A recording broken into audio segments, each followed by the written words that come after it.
3 महीने बचे रहे यार पेपर के लिए। ऐसा मैं क्या फॉलो करूँ आखिरकार कि मैं अपने सिलेक्शन के और नज़दीक चला जाऊँ। कुछ समझ ही नहीं आ रहा यार, क्या पढ़ूँ। इंग्लिश पढ़ूँ, जीके पढ़ूँ। जीके पढ़ने बैठता हूँ तो इंग्लिश भूल जाता हूँ, मैथ्स पढ़ने बैठता हूँ तो रीजनिंग भूल जाता हूँ। कैसे करूँ मैथ्स और रीजनिंग में क्वालिफाई। ये जीएस तो इतनी सारी है, कैसे होगी भाई। कोई है क्या जो मेरी मदद कर सकता है यार इस पेपर को निकालने के लिए। कैसे करूँ यार, बहुत ज़्यादा नीड है मुझे एक गवर्नमेंट जॉब की। देखो मेरे दोस्त, जो मेन रोड़ा अटका हुआ है ना तुम्हारे और तुम्हारे सिलेक्शन के बीच, वो ना तो जीके है, ना इंग्लिश है, ना रीजनिंग है, ना मैथ्स है। पता है कौन है वो तुम हो खुद। तो इस वीडियो में तुमसे वो सारी की सारी बातें डिस्कस करने वाला हूँ जो मैंने फॉलो करी थी अपने पहले अटैम्प्ट के अंदर। कि पहले अटैम्प्ट में ही मुझे मिल गया था मेरा होम स्टेट, और वो चीज़ें अगर मैं तुम्हारी जगह होता, अभी पेपर दे रहा था, तो मैं क्या क्या चीज़ें अपनी स्ट्रैटेजी में लाता। क्योंकि इस बार मैथ्स और रीजनिंग तो सिर्फ क्वालिफाइंग इन नेचर है, तो क्या इससे तुम्हारे लिए फ़ायदा या नुकसान है, क्या करना चाहिए इन 3 महीनों के अंदर कि तुम अपने सिलेक्शन के और नज़दीक आ जाओगे। कमेंट सेक्शन के अंदर एक डाउट है जो बहुत ज़्यादा भर भर के आ रहा है यार, कि क्या 3 महीने यानी कि 90 दिन इनफ है इस पेपर को निकालने के लिए। क्या आपकी स्ट्रेटेजी क्या है भैया, भाई शेयर करो। तो भाई इस चीज़ के लिए मैंने सोचा कि क्यों ना मैं भी अपने आप को आपकी जगह पे रख के देखूं और आपको जो बेस्ट सोल्यूशन हो सकता है इस चीज़ का वो प्रोवाइड करूं और एकदम अफर्मेटिव जवाब दूं इस चीज़ की। देखो मेरे भाई, अगर पहले वाला पैटर्न होता है यानी कि 2022 से पहले वाला पैटर्न जहाँ पे डिस्क्रिप्टिव होता था और चारों सब्जेक्ट्स की वेटेज होती है, तब तो मैं कहता कि थोड़ा मुश्किल है इस पेपर को 3 महीने में निकालना। बट अब ना चीज़ें बदल गई हैं, किसी किसी के लिए बहुत आसान हो गया और किसी किसी के लिए थोड़ा मुश्किल हो गया। अब मैं तो भैया जिनके लिए आसान हुए उनकी बात करने वाला हूँ इस वीडियो के अंदर। तो हम स्टार्ट करते हैं जरा नोटिफिकेशन से लेके। अब देखो मेरे भाई, नोटिफिकेशन के अंदर ना एक बात तो क्लियर है कि पेपर ना आपका 2 सेक्शन में डिवाइडेड है। 45 मिनट के 2 सेक्शन है। पहला सेक्शन आपका रीजनिंग और मैथमेटिक्स है, वो सिर्फ क्वालिफाइंग इन नेचर है। आपको 30% स्कोर करना है उसके अंदर खाली, यानी कि 120 नंबर का पूरा वो पेपर हो जाएगा आपका। 20-20 क्वेश्चन है दोनों का, 3 नंबर एक हो गया, ठीक है। तो क्या क्या अच्छा, मुझे अभी भी टेलीपैथी समझ आएगी। तुम लोगों के मन में एक डाउट उत्पन्न हुआ है, वो ये कि यार मेरा तो मैथ्स कमज़ोर है, मेरे को तो कुछ आता ही नहीं है मैथमेटिक्स के अंदर। तो मेरे भाई इस बात पे घबराने की जरूरत नहीं है। इस पेपर की खास बात ये है कि तुम्हारा अगर मैथ्स वीक भी है ना, तो भी तुम्हारी नैया पार लग जाएगी। वो कैसे? इस पेपर के अंदर आपको सब्जेक्ट वाइज क्वालिफाई नहीं करना है, आपको एक सेक्शन वाइज क्वालिफाई करना है। यानी कि जो आपका पहला सेक्शन है उसमें 2 सब्जेक्ट आ जाते हैं, मैथ्स और रीजनिंग। तो आप दोनों में से किसी के अंदर भी टोटल मिला के आपने अगर 12 क्वेश्चन ठीक कर दिया, यानी कि 36 नंबर आपके आ गए, तो आपकी नैया पार है मेरे दोस्त। एक बार तुम रीजनिंग के टॉपिक्स पे जरा एक बार गौर फरमाओ। अल्फान्यूमेरिक कोडिंग डिकोडिंग है, देखो ये इतना ज़्यादा टफ टॉपिक नहीं होता है, आपको सिर्फ कोड और डिकोड करना होता है। आप क्वेश्चन प्रैक्टिस करने लगोगे या प्रीवियस ईयर का कोई भी एक पेपर उठा के देख लोगे, आपको दिख जाएगा यार कि किस तरह के पेपर का लेवल है रीजनिंग का। क्वालिफाई तो आप बड़े आराम से कर लोगे। फिर देखो इसके अंदर आपका क्लॉक आ जाता है, कैलेंडर आ जाता है, कोडिंग डिकोडिंग के अंदर और चीज़ आ जाती है, एनालॉगी आ जाती है। तो ये सब छोटे छोटे टॉपिक्स आप एक एक दिन भी एक एक टॉपिक को दोगे तो भी आपके दिमाग में काफ़ी सारी चीज़ें सेट हो जाएगी। बस इनकी फिर प्रैक्टिस कर लेना एक बार। ब्लड रिलेशन आ जाता है, ये भी काफ़ी ज़्यादा आसान टॉपिक है, यानी कि बहुत ज़्यादा बड़ी कोई मतलब हाई फाई चीज़ नहीं है, कोई रॉकेट साइंस नहीं है।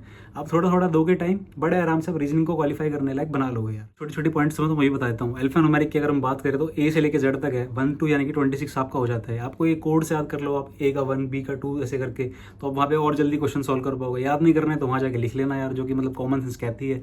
ए से लेकर जेड तक कई लोगों को याद नहीं था, वो जाके वहाँ पे लिख लेते हैं, तो भी उससे भी आपका काम बन जाएगा।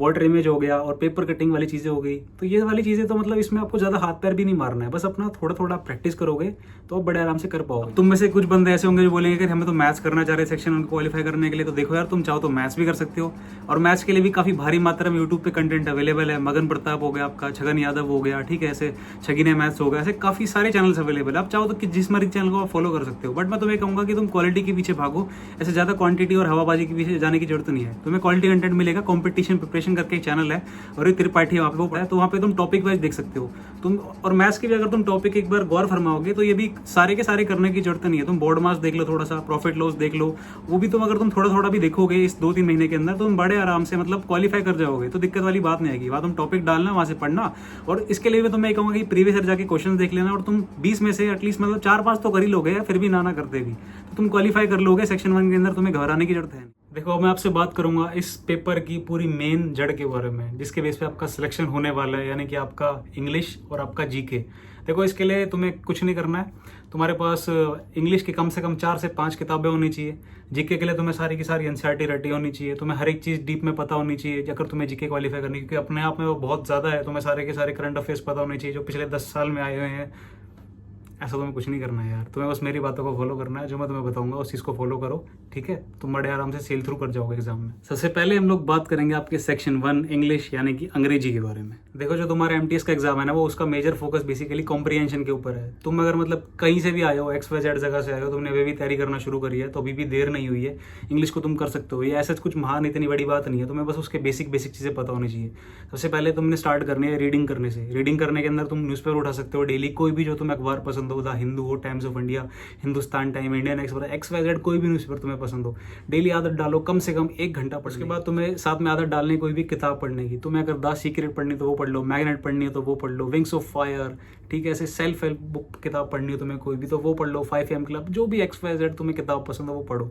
डेली उस किताब को पढ़ने के लिए एटलीस्ट आधा घंटा दो, आधा से 1 घंटा दो। रीडिंग जब तुम करोगे तो तुम्हें आइडिया लगता रहेगा धीरे धीरे कि तुम्हें कौन सा वर्ड किसके बाद क्या आना है। और जब तुम अखबार पढ़ने बैठोगे, किताब पढ़ने बैठोगे, उसमें तुम्हें डेली काफ़ी सारे शब्द ऐसे मिलेंगे जो तुम्हें नहीं आ रहे होंगे, और फिर उस शब्द को एक डायरी में नोट डाउन करने की हैबिट बना लो यार।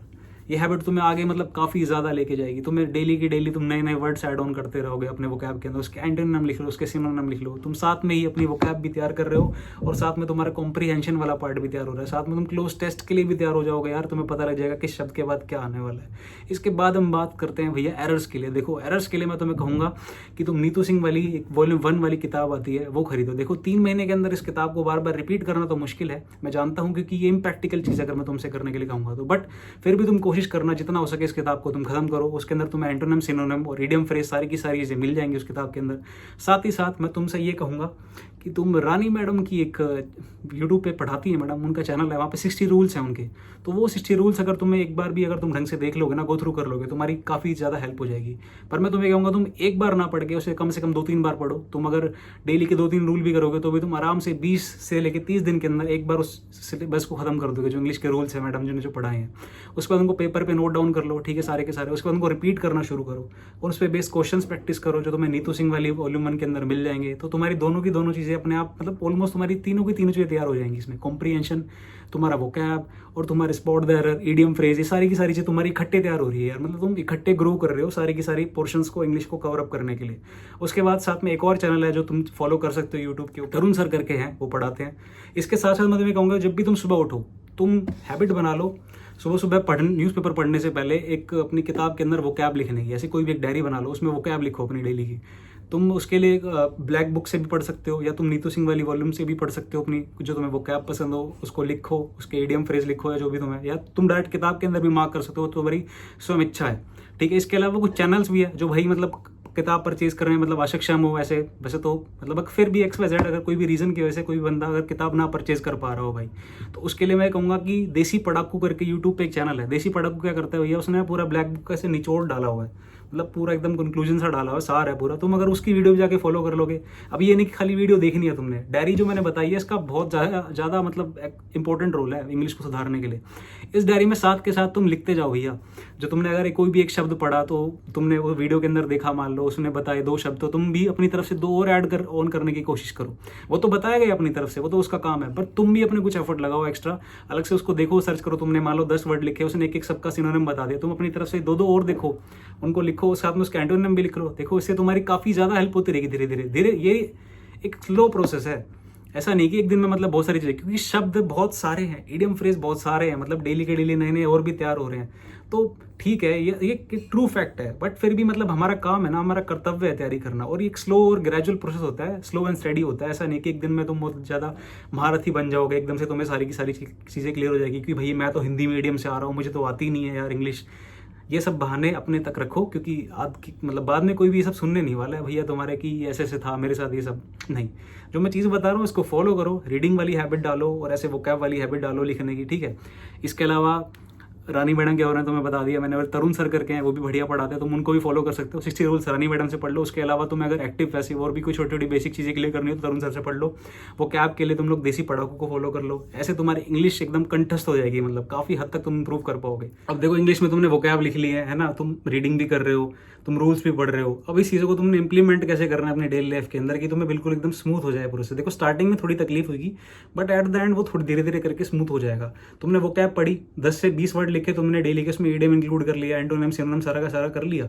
उसके बाद जो तुम्हारा कोई भी मित्र है XYZ, तो तुम्हारी फीमेल मित्र है, कोई भी तुम्हारा मेल मित्र है, या घर के अंदर तुम रहते हो, तुम अपने माता पिता से, अपने बड़े भाई छोटे भाई बहन से डिस्कस कर लो वो शब्द जो भी तुमने करे, और तुम कोशिश करो कि तुम उन शब्द का प्रयोग अपनी डेली लाइफ के अंदर करो। तुमने अगर कोई भी एक शब्द पढ़ा है, तुमने आज मेहनत करी, तुमने असीडियस शब्द पढ़ा है, तो तुम बताओ अपनी माता या पिता को आगे कि आज टुडे आई वर्ड असीडियस, मतलब मैंने आज मेहनत करी, तो तुम्हें एक शब्द याद हो जाएगा। अब XYZ तरीके बनाओ, अब वो तुम्हारा काम है। मैं तुम्हें हर एक चीज़ नहीं बताऊंगा कि तुम ऐसे करो, बस मैं तुम्हें एक ब्लूप्रिंट बता सकता हूँ और वही मेरा काम है फिलहाल, तुम्हें ब्लूप्रिंट प्रोवाइड करना कि तुमने इस रास्ते पर चलना है और इस रास्ते पर चल के तुम अपना पेपर निकाल लोगे। क्योंकि सिंपल सी बात है यार, मैं एक एवरेज स्टूडेंट और मैं मान रहा हूँ कि जो वीडियो देख रहा है वो भी मेरी तरह ही एक एवरेज स्टूडेंट है, तो एवरेज स्टूडेंट की तरह ये पेपर निकालना है हमने। तुम जो पढ़ रहे हो वो तुम्हें दिमाग पे बार बार वो चीज़ हिट करना जरूरी होता है। हिट करने के लिए मैं तुम्हें बता रहा हूँ कि तुम उस चीज़ को डेली लाइफ के अंदर लाओ। जब वो चीज़ तुम्हारे डेली लाइफ के अंदर आ जाएगी तब तुम उस चीज़ को बार बार रिपीट करोगे, उस चीज़ का अभ्यास करोगे, तो वो चीज़ तुम्हारे मतलब इधर दिमाग में फीड होती रहेगी। चाहे वो कोई भी एक शब्द हो या कोई भी एक रूल हो इंग्लिश का, या तुम्हें पता हो कि क्लोज टेस्ट में इसके बाद क्या आना है, वो सारी की सारी चीज़ें दिमाग में तुम्हारे ऑटोमेटिकली फीड होती रहेंगी। बस तुम्हारा काम है इस चीज़ को ढंग से प्रॉपरली इंप्लीमेंट करना। देखो, अब मैं तुमसे बात करने वाला हूँ सेक्शन 2 के सेकंड सब्जेक्ट के बारे में, जिसकी इक्वल वेटेज इंग्लिश के बराबर जीके। ये अपने आप में काफ़ी ज़्यादा वास्ट है। मैं तुमसे ये नहीं कहूँगा यार कि तुम 10 किताब जाके पढ़ो, ये पढ़ो वो पढ़ो, नहीं। मैं तुम्हें बस ये बोलूँगा कि तुम 2 चीज़ें फॉलो कर लो जीके के अंदर, तुम्हारी नैया पार रख जाएगी मेरे भाई। सबसे पहले तुमने एक किताब खरीदनी है, उसका नाम है लूसेंट, ठीक है। उसके अंदर तुम्हें फायदा ये मिलेगा, उसके अंदर वन लाइनर्स मिल जाते हैं और पॉइंट टू पॉइंट उसमें बात करी गई है। तुम्हें 10 किताब खरीदने की जरूरत नहीं है, अगर तुम उसको भी घोट के पी जाओगे तुम्हारा काम बन जाएगा। और सेकंड पॉइंट की बात करूं तो वो है भैया हमारे यूट्यूब चैनल जो काफ़ी ज़्यादा फेमस है मतलब जीके के लिए, उसका नाम है SSC परमार। देखो, परमार से अगर तुम पढ़ने बैठोगे तो वहाँ पर भी पढ़ने का तरीका ये नहीं कि गए और कुछ भी पढ़ना शुरू कर दिया। काफ़ी सारे बंदे शायद पहली बार इस चैनल का नाम सुनेंगे, तो उनके लिए मैं बता दूँ आपने पढ़ना कैसे है वहाँ से। उसमें 2 पार्ट्स में बेसिकली आपकी जीके डिवाइड होती है। एक आपका स्टैटिक होता है और आपका करंट पार्ट होता है। देखो, स्टैटिक वाले पार्ट के अंदर वो चीज़ होती है जो हमेशा मतलब फिक्स रहती हैं, जो मतलब कभी भी नहीं बदलेंगी वो चीज़ें। जैसे आपका क्लासिकल डांस हो गया, SST साइंस वगैरह, ये सब सारी की सारी चीज़ें होंगी। फिर आ जाता है आपका करंट वाला पार्ट। देखो, MTS के अंदर करंट अफेयर्स कम आते हैं, बट देखो अगर करंट अफेयर्स की बात हो रही है तो लगे करंट अफेयर्स को निपटा देते हैं। किसे आपने करना कैसे, आपने डेली करंट अफेयर्स नहीं पढ़ने, आपने वीकली भी नहीं पढ़ने हैं, आपने सिर्फ मंथली बेस पे करंट अफेयर्स करना है। क्योंकि आजकल जो ट्रेंड चल रहा है SSC का, वो रैंडमली कोई भी क्वेश्चन पूछ रहा है। अगर हम CHSL पेपर की बात करें जो भी हाल फिलहाल में हुआ, तो उसके अंदर उन्होंने 2022 का पूछा, यानी कि कोई भी चीज़ करंट अफेयर्स के अंदर फिक्स नहीं है कि 6 महीने का आना है। बट मेजरली मैं कहूँगा कि अगर आपका पेपर अक्टूबर नवंबर में, तो आप जनवरी 2024 से लेके अक्टूबर तक के आप सारे करंट अफेयर्स कर लें। उसके लिए आपने मंथली वीडियोस उठानी है। क्रिजी जी के ट्रिक करके चैनल है, आप उसको फॉलो कर सकते हैं करंट अफेयर्स के लिए। एंड साथ ही साथ परमार चैनल भी है, वो आपको करंट अफेयर्स की वीडियोस डालते हैं पर मंथ की, आप वो देख सकते हैं। आपने डेली ये सब सारी चीज़ें करने की जरूरत नहीं है, महीने की एक वीडियो देख लो, आपका काम बन जाएगा यार। अब बात करते हैं हम लोग स्टैटिक की। अब मैं आपको ये बताऊंगा कि आपने पढ़ना कैसे है आखिरकार परमार चैनल पे जाके। आप जाओगे आपको काफ़ी सारा कंटेंट मिलेगा भारी मात्रा में, आप कंफ्यूज जाओगे यार कि पढ़ूं कैसे वहाँ पे। देखो, वहाँ पर जाके पढ़ने का भी एक तरीका है। उन्होंने एक सीरीज चला रखी थी FRB करके, फ्री रिवीजन बैच। तो वहाँ से आप फॉर एग्जाम्पल आपने बायो उठा ली, वहाँ पे 11 लेक्चर्स हैं बायो के, आपने 11 के 11 लेक्चर देख लिए, मान ले आपने हफ्ते भर या 5 दिन में लेक्चर को खत्म कर दिया। उसके बाद उसके लास्ट में ना उन्होंने उस सब्जेक्ट से रिलेटेड क्वेश्चंस कराए हुए हैं जो कि प्रीवियस ईयर में आए हुए हैं, और ये क्वेश्चंस ना सेम होते हैं। आप CHSL का एग्जाम उठा लो, CPO का एग्जाम उठा लो, सियानो का एग्जाम उठा लो, कोई भी XYZ एग्जाम उठा लो SSC का, सेम क्वेश्चन है और वही एज इट इज आते हैं जीके के अंदर। तो वहां से आपकी जीके अपने आप तैयार हो जाएगी। आपके पास 3 महीने या 5-5 दिन के अंदर भी एक सब्जेक्ट खत्म करोगे आप। साइंस, फिजिक्स, केमिस्ट्री, उसके अंदर साइंस के सब पार्ट्स हो गए, SST के सब parts, economics, polity, history, geography, आप सब चीज़ें करने बैठोगे, आप बड़े आराम से सिलेबस को खत्म कर दोगे। साथ में आप क्वेश्चन जब आप करने बैठोगे, मैं ये नहीं कह रहा हूँ आप 10 चैनल को जाके फॉलो करो, ये चीज़ें करो, बट नहीं, आप इस एक चैनल को फॉलो करो और शिद्दत से करो। मुझे आपके उस 1000 मूव से डर नहीं लगता जो आपने मतलब एक बार प्रैक्टिस करे। मुझे आपके उस एक मूव से डर लगता है जो आपने 1000 बार प्रैक्टिस करा, और वो एक मूव आपको इस चैनल के ऊपर मिलेगा, SSC परमार के ऊपर। और आपका मोटो खाली लेक्चर्स खत्म होना नहीं होना चाहिए, आपका मोटो ये होना चाहिए कि आप जो पढ़ रहे हो वो आपके दिमाग में बात फीड होनी चाहिए। उसके लिए आप नोट्स बनाओ अपने, जब एक लेक्चर को खत्म करो उसके सारे के सारे नोट्स बनाओ जो उसमें बता रहा है, सारी की सारी उसको फॉलो करो, एकदम पूरा किताब में उतार लो, उसको दिमाग में उतर जानी चाहिए वो चीज़। आप सेल पढ़ रहे हो, आपको उसके बारे में हर एक चीज़ पता होनी चाहिए, एकदम प्रॉपरली उस चीज़ को फॉलो करोगे आप। और इसके अंदर भी मैं आपको वही सेम चीज़ कहूँगा यार जो मैंने आपको इंग्लिश के अंदर कही थी, वो चीज़ आपको डेली लाइफ के अंदर उसे ले आओ। आपने कोई भी एक चीज़ पढ़ी है XYZ, आपने कोई भी टॉपिक उठाया, इकोनॉमिक्स पढ़ा, आपने 5 ईयर प्लान पढ़ा, अपने दोस्त के साथ से डिस्कस करो। जितना आप डिस्कस करोगे इन चीज़ों को, जीके को, आपको उतनी ही ज़्यादा वो चीज़ दिमाग में बार बार चोट मारेगी। जितना वो चोट मारेगी उतनी ज़्यादा आपको याद रहेगी वो चीज़। देखिए, जब आप अपना सिलेबस खत्म कर लेंगे, जो कि मुझे पूरी उम्मीद है आप सब लोगों से कि नहीं होगा, क्योंकि मैं बहुत ही प्रैक्टिकल बात कर रहा हूँ, 2 महीने के बाद आपने क्या करना है, मॉक्स लगाने शुरू कर देने हैं यार। मॉक्स और क्या कोई भी आपने प्रैक्टिस सेट्स की किताब लेनी है वो आप वहाँ से करेंगे। मैं ये प्रेफर करूँगा कि आप ऑनलाइन मॉक्स करें। आपके पास लैपटॉप हो तो उसके अंदर करें, या कोई फ़ोन हो तो उसके अंदर आप करें। कोई भी ऐप हो जो आपको पसंद हो वो डाउनलोड करके उसमें मॉक्स लगाना स्टार्ट करेंगे। मॉक्स से आपको ये फ़ायदा मिलेगा, आप पेपर के माहौल के लिए तैयार हो जाएंगे, क्योंकि 1 महीने बाद आपका पेपर आ जाएगा, उसके बाद 2 महीने के बाद। एंड देन उसके अलावा ये आप मॉक्स को पूरा पूरा एनालाइज करें। अगर आप 90 मिनट का मॉक दे रहे हैं तो एटलीस्ट उसका डबल टाइम दीजिए उस मॉक को एनालाइज करने के लिए।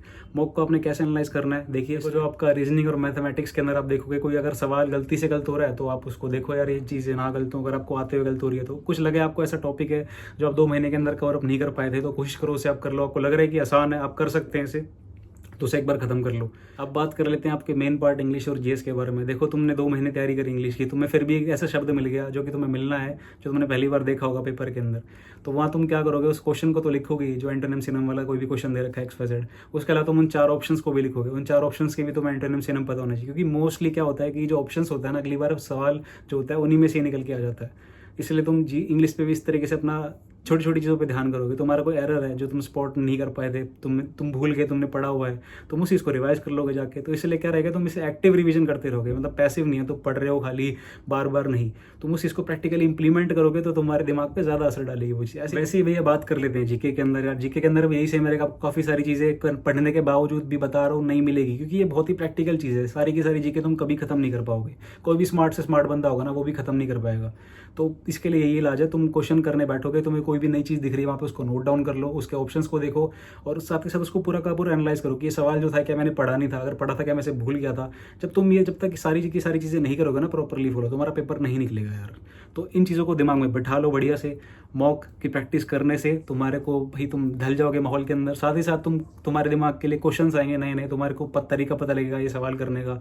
नए नए शब्द तुम्हें देखने को मिलेंगे, नए नए सवाल तुम्हें देखने को मिलेंगे जो तुमने पढ़ लिया है, बट फिर भी तुम्हें काफ़ी सारी चीज़ें फैक्चुअल डेटा तुम्हें देखने को मिलेगा। तुमने पूरा सेल पढ़ लिया बट तुम्हें ये नहीं पता कि डेड सेल और एक्टिव सेल की अलग अलग डिस्कवरी हुई थी, पहले कौन सा खोजा गया था। तुम्हें वो चीज़ देखने को मिलेगी यार वहाँ के अंदर जब तुम प्रीवियस ईयर्स लगाने बैठोगे। तो देखो जो मेजरली तुम्हारे जो मॉक टेस्ट तुम्हें मिलेंगे करने के लिए वो बेसिकली प्रीवियस ईयर्स पे ही रहेंगे। तो तुम प्रीवियस ईयर्स अगर तुम पीडीएफ डाउनलोड करना चाहो तो आरबी का एक चैनल है, अभी जो हाल फिलहाल के अंदर पेपर हो रहे हैं ना उनकी पीडीएफ डाउनलोड कर लेना और पेपर्स लगाने शुरू कर देना। जैसे अगर आज की डेट में भी कोई बंदा जुलाई में से देख रहा है इस वीडियो को, तो अभी इससे पहले CHSL के एग्जाम का आ जाएगा थोड़े दिन में आंसर की, फिर फेज 12 की आंसर की भी आ चुकी है, CPO की आंसर की भी आ चुकी है। तो आरबी करके चलना है, revolution bye education Shubham Jain का। तो वो टेलीग्राम पे जाके देखो, वहाँ पे पीडीएफ मिल जाती है तुम्हें सवालों की। उन सवालों को जाके सॉल्व करो आज के आज ही। तुम्हें मतलब ऐसे काफ़ी सारी चीज़ें डे बाय डे हेल्प करती रहेंगी। तो बस अपने आप को इंप्रूव करते रहना है डेली थोड़ा इन 90 दिनों के अंदर, और कुछ नहीं करना है। तो अब समय आ गया इस वीडियो को कंक्लूड करने का। तो स्टार्टिंग करते हैं आपके स्टडी आवर्स से रिलेटेड। आपने 8 से 10 घंटे पढ़ाई करनी है, जिसके अंदर आप अपना समय देंगे मैथमेटिक्स और रीजनिंग को, टोटल मिला के 2 घंटा। और आप धीरे धीरे इस टाइम को कम भी कर सकते हैं। मेजर अपना पोर्शन देंगे आप रीडिंग स्किल्स को और जीके को। इंग्लिश के अंदर आपने रूल सारे के सारे आपको टिप्स पे होने चाहिए, किसके बाद क्या आना है क्या नहीं। और जीके के अंदर आपने प्रीवियस ईयर्स पे फोकस करना है मेरे दोस्त। जीके के लिए ना कुछ टॉपिक्स ऐसे होते हैं स्पेसिफिक जिनसे क्वेश्चंस आने ही आने होते हैं, तो उसके बारे में मैंने पहले भी वीडियो में काफ़ी बार जिक्र करा है, तो इस बार दोबारा वो सब सारी चीज़ें मैं नहीं दोहराऊंगा। तुम्हें डिस्क्रिप्शन में लिंक मिल जाएगा व्हाट्सएप चैनल का, तो वहाँ पे मैं वो फोटोज अपलोड कर दूंगा जो टॉपिक्स है जिनसे मतलब क्वेश्चंस आते ही आते हैं। तो एक बार तुम उन पर गौर फरमा लेना। अगर तुम सारे ना कर पाओ तो एटलीस्ट ये वाले टॉपिक्स तो कर ही लेना मेरे दोस्त। ये सेम चीज़ आपको इंग्लिश में भी करनी है। मेजरली मतलब पूरा आपका SSC का एक खेल पूरा प्रीवियस ईयर्स के ऊपर ही है यार। जैसे जैसे टॉपिक खत्म करते रहो उसके बाद उसके प्रीवियस ईयर्स क्वेश्चंस करते रहो, इससे आपको काफ़ी ज़्यादा आसानी होगी इस टॉपिक के ऊपर ग्रिप करने के अंदर। जीके के अंदर मैंने तुम्हें बता दिया, उसके अंदर तो पूरी वीडियो अवेलेबल है यूट्यूब पे प्रीवियस ईयर से रिलेटेड। उसके अलावा तुम्हें लूसेंट के अंदर भी सारा का सारा कंटेंट मिल जाता है। साथ के साथ तुम चाहो तो कोई भी XYZ किताब भी खरीद सकते हो प्रीवियस ईयर क्वेश्चंस को प्रैक्टिस करने के लिए। साथ ही साथ अपने PDF डाउनलोड करके भी जो भी हाल फिलहाल में पेपर हो रहे हैं जैसे कि मैंने तुम्हें बताया, तुम वो भी प्रैक्टिस कर सकते हो। एंड इसके अलावा मैं तुम्हें एक बार चैनल दोबारा रिकॉल करा देता हूँ यार। रीजनिंग के लिए ऐसा कोई स्पेसिफिक चैनल नहीं है, तुम्हें अपने बेसिक टॉपिक्स क्लियर होने चाहिए। मैथमेटिक्स के लिए भी तुम्हें ज़्यादा डीप में पढ़ने की जरूरत नहीं है, बट फिर भी अगर तुम चाहो तो कंपटीशन प्रिपरेशन जाके पढ़ सकते हो। इंग्लिश की अगर मैं तुमसे बात करूँ, तुम रानी मैडम की वीडियो देख सकते हो, तरुण सर की वीडियो देख सकते हो, दोनों बढ़िया टीचर हैं। इसके साथ साथ देसी पढ़ाकू से तुम वो क्या अपनी कर सकते हो, पूरा तुम्हें सार मिल जाएगा। जीके की अगर तुमसे बात करो तो सिर्फ 2 ही चैनल है यार, मोर देन एनफ रहेंगे, क्रेजी जीके ट्रिक और अपना SSC परमार। तुम्हें भर भर के चैनल मिल जाएगा, कंटेंट मिल जाएगा क्वालिटी के अंदर। तो इसको दबा के बस तुम्हें फॉलो करना है और बाय हार्ट करना है। एंड अब ये सारी चीज़ें करने के बाद मैं तुमसे ये कहना चाहूँगा कि अभी भी जो बंदा तुम्हारे और तुम्हारे सिलेक्शन के बीच खड़ा हुआ है वो तुम ही हो मेरे दोस्त, और जो तुम्हें सिलेक्शन दिलाएगा वो भी होगे तुम खुद मेरे दोस्त।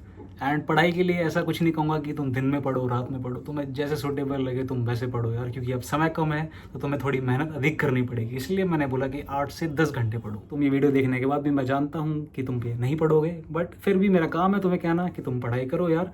और ये जो मैंने तुम्हें सारी बातें बताई हैं, ये हवा में नहीं बताई है, ये चीज़ें मैंने खुद इंप्लीमेंट करी है नोट्स बना के, चाहे वो रूल्स के हों चाहे जीके के हों। एंड जो रीडिंग वाली मैं तुम्हें किताब की बात बता रहा था, वो भी एकदम सत्य है यार। इस तरह की तुम कोई भी किताब पढ़ सकते हो, तो बल्कि मैंने कम उठाई है ऐसे, मतलब और भी मेरे पास किताबें हैं, तो मुझे बस ये पढ़ना पसंद है, मतलब ये चीज़ें इंप्रूव करती हैं कहीं ना कहीं। तो तुम भी हैबिट डालो ऐसे रीड करने की, तुम्हें आगे हेल्प करेंगी। तो बस उम्मीद करता हूँ मेरे दोस्त तुम्हें मेरी स्ट्रैटेजी वाली वीडियो पसंद होगी। वीडियो पसंद है वीडियो को लाइक कर देना एंड चैनल को सब्सक्राइब करना बिल्कुल मत भूलना। तुम्हें डिस्क्रिप्शन में लिंक मिल जाएगा इंस्टाग्राम का, मेरा सेम नेम है दास सरकारी गाय के नाम से। तुम जाओ तो वहाँ पर जाके मुझे डीएम भी कर सकते हो और फॉलो भी कर सकते हो। एंड एट द एंड मैं तुम्हें बस वही बात कहूँगा कि तुम्हारे और तुम्हारे सिलेक्शन के भी सिर्फ एक ही बंदा खड़ा हुआ है, वो है तुम खुद। एंड बस यही है मेरी तरफ से फिलहाल इतना ही। तुम्हारा अपना दास सरकारी guy, not just an government employ. Bye bye, take care guys.